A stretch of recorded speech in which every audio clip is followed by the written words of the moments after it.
Hey folks, I'm Brian Latimer. I'm going to show you one of my favorite braid to fluorocarbon knots. This knot is called the Albright Knot.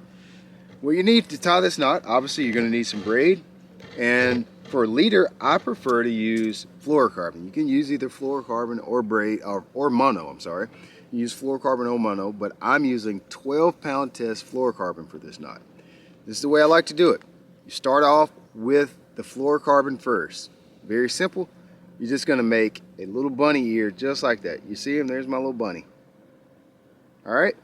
Very simple. Then you take your braid. Anybody can tie this knot. You're going to take your braid and that little bunny ear knot that you made.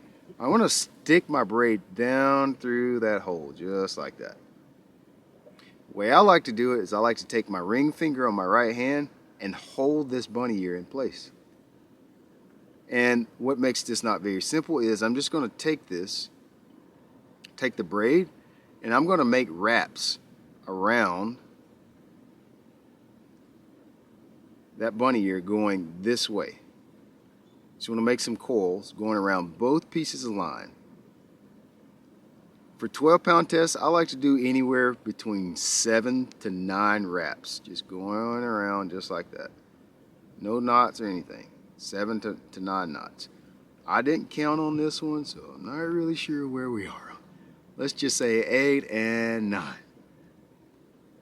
So you're going to be finished. You're going to have something that looks like that.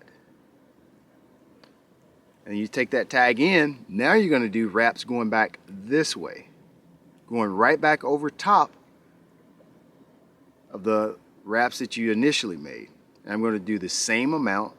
And ideally, you would like for those coils to end right where the first ones started. And if you did 8 wraps going one way, you want to do 8 going the other way. Whatever you do one way, do the same amount going back the other way.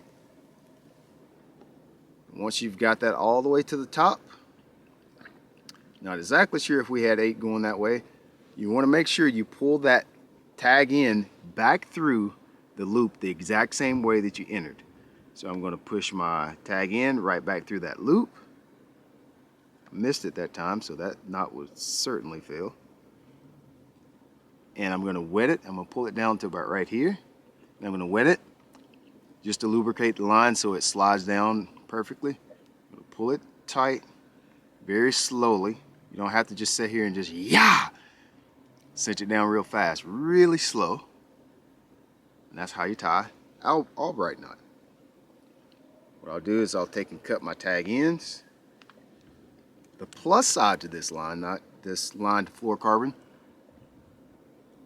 is that it's a really small, thin knot, and it's really easy to tie. So a lot of times when you're fishing, you want to tie something very fast. You need to be able to tie something, and sometimes in a boat you can be rocking around or your hands are cold. If you're in a tournament like me, a lot of times you can be nervous. And so having a knot that's easy to tie is always a plus. And that right there is how you tie the Albright knot.